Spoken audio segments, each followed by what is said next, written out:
అధికారంలోకి వచ్చిన వెంటనే రోడ్లను అద్దాల్లా మారుస్తామని ఓదరగొట్టారు. కూటమి ప్రభుత్వం ఏర్పడి 16 నెలలు పూర్తయింది. కానీ గుంటలు పడ్డ రోడ్లపై గుప్పెడు మట్టి కూడా వేయలేకపోతున్నారు. గ్రామీణ రోడ్లను అసలు కన్నెత్తి కూడా చూడడం లేదు. కనీసం ప్రధాన రోడ్లను కూడా పట్టించుకోవటం లేదు. నిత్యం వేలాది లారీలు, బస్సులు, కార్లు, ఆటోలు ప్రయాణించే రాజమండ్రి కాకినాడ ప్రధాన కెనాల్ రోడ్ అత్యంత ప్రమాదకరంగా మారిపోయింది. రోడ్డు నిండా గోతులే. రోజు అనేక ప్రమాదాలు జరుగుతున్నా పట్టించుకున్న వారు లేరు. ఈ రోడ్డు దుస్థితి గురించి సాక్షి ప్రతినిధి హరీష్ అందిస్తున్న గ్రౌండ్ రిపోర్ట్. తూర్పుగోదావరి జిల్లాలో రోడ్ల పరిస్థితి చాలా దారుణంగా తయారైంది. కూటమి ప్రభుత్వం అధికారంలోకి వచ్చిన తర్వాత ఎక్కడ పడితే అక్కడ అద్భుతంగా రోడ్లు వేసామని చెప్తున్నారు. ఇప్పుడు ఇది అనపర్తిలో ప్రధానమైన రహదారి. అటు వేమగిరి, రాజమండ్రి కనెక్టివిటీ ఉన్న వేమగిరి నుంచి కాకినాడ దగ్గర ఉన్న సామర్లకోట దాకా ఉన్న అతి ప్రధానమైన రహదారి. దాదాపు 50 కిలోమీటర్ల పొడవు ఈ రహదారి పరిస్థితి అత్యంత దారుణంగా ఉంది.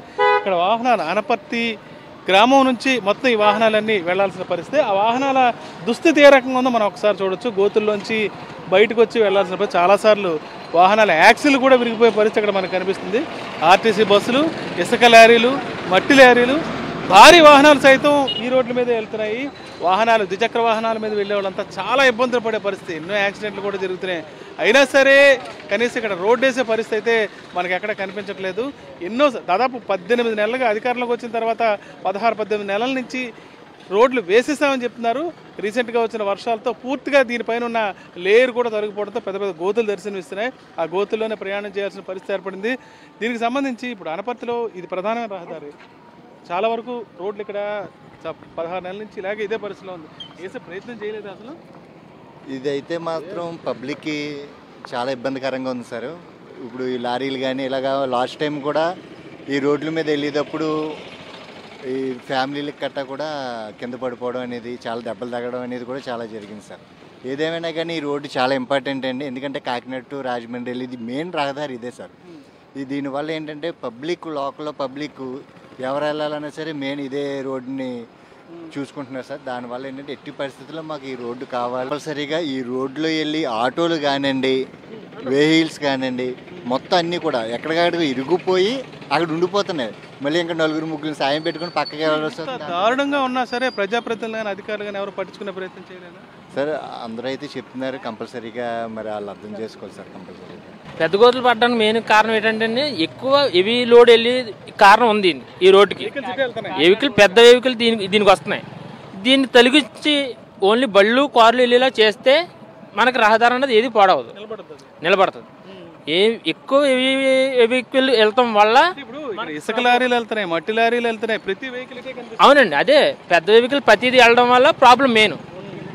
దాన్ని తగ్గించుకుంటే మనకి ఏదన్నా ఆగితే రోడ్డు అన్నది. మొత్తానికి ఈ వాహనాల పరిస్థితి, హెవీ వెహికల్స్ ఇటు వెళ్ళటం వల్లే ఈ గోతులు కనిపిస్తున్నాయని అధికార పార్టీ నాయకులు ఇప్పటిదాకా వచ్చి ఒక్కటి కూడా ఈ ప్రాంతాన్ని పరిశీలించి రోడ్డు వేసే ప్రయత్నం చేయలేదని చెప్తున్నారు. మాకు చెప్పండి, రోడ్డు పరిస్థితి. రోడ్డు అసలు బాగోలేదండి. తిరగలేకపోతున్నాం. అనపర్తి బెక్కలు అసలు బాగోలేదండి. ఎన్నిసార్లు తిరుగుతారు రోజుకి ఇటువైపు? రోజు తిరుగుతాను, 4-5 సార్లు తిరుగుతాను. అసలు బాగోలేదు. 4-5 నెలలు పెట్టింది బాగోలేదు. లేదండి, అసలు తిరగలేకపోతున్నాం. పాడైపోతున్నాయండి. ఈ రోడ్డుకు సంబంధించి 7 కోట్ల రూపాయలు ఇప్పటికే మంజూరైంది.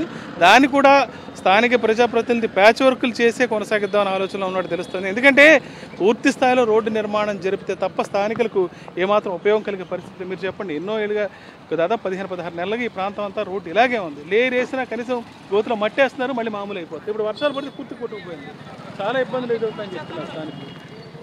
ప్రధానంగా ఈ సమస్య వర్షాలు పడినప్పుడల్లా కూడా ఈ గోతుల కింద గోతులమయమైపోయిందండి. చాలామంది మా కోర్టులో కూడా 304A కేసులు చాలా ఎక్కువ వస్తున్నాయండి. ఎందుకంటే ఈ గోతులు ఉండటం వల్ల భార్యాభర్తలు 2-3 చనిపోయారు కూడా. చాలా చనిపోయారండి. ప్లస్ ఈ రోడ్లలో కింద పడిపోయి వాళ్ళ కాళ్ళు చేతులు ఎరగొట్టుకోవడం ఇవన్నీ జరుగుతుంది. కాబట్టి తక్షణమే స్పందించి, ఎందుకంటే రహదారులు మనము ట్యాక్స్ ప్రజల దగ్గర ట్యాక్స్ కలెక్ట్ చేస్తున్నామంటే ప్రజలకి పూర్తి స్థాయి న్యాయ సేవా కార్యక్రమం చేయాల్సిన అది అవసరం ప్రభుత్వానికి ఉంది. కాబట్టి వెంటనే తక్షణమే స్పందించి ఈ కెనాల్ రోడ్ను ఎంత స్పీడ్గా చేయగలిగితే, ఎందుకంటే చంద్రబాబు నాయుడు గారు ఆయన వాగ్దానంలో క్లియర్గా చెప్పారు, మేము రాగానే రోడ్ల మీద వెంటనే తక్షణ చర్య తీసుకుంటాము, మేము వెంటనే రోడ్లు ప్రతి రోడ్డు కూడా అందంగా తయారు చేస్తామని చెప్పారు. కానీ ఇప్పుడు వరకు జరగలేదు. ఇప్పుడు జరుపుతారని ప్రజలు అనుకుంటున్నారు. కాబట్టి మీరు వెంటనే దీని మీద స్పందించి ప్రజలను ఇబ్బందులు కలగకుండా సుఖప్రయాణం జరిగేలాగా మీరు అందరూ చేసుకుంటే రేపు పొద్దున్న ప్రజలు కూడా చాలా ఆనందిస్తారని ప్రభుత్వాన్ని విజ్ఞాపన చేసుకుంటాం. ఏదైతే నిధులు మంజూరయ్యాయో 7 కోట్లు వాటిని వెంటనే ఈ రోడ్డు నిర్మాణానికి ఉపయోగించాలని స్థానికులు కోరుతున్నారు. దీంతోపాటు ఏదైతే కేశవరం నుంచి అంతకుముందు వేమగిరి నుంచి కాకినాడ సామర్లకోట దాకా ఉన్న ఈ రోడ్డు తక్షణమే బాగు చేయకపోతే అనేక ప్రమాదాలు సంభవించే అవకాశం ఉందని ప్రజాప్రతినిధులు ఏదైతే అధికారంలోకి వచ్చేటప్పుడు ప్రమాణం చేశారో ఖచ్చితంగా వాటిని నెరవేర్చుకోవాలని స్థానికులంతా కోరుతున్నారు. అనపర్తి నుంచి విజయ హరీష్ ఫర్ సాక్షి.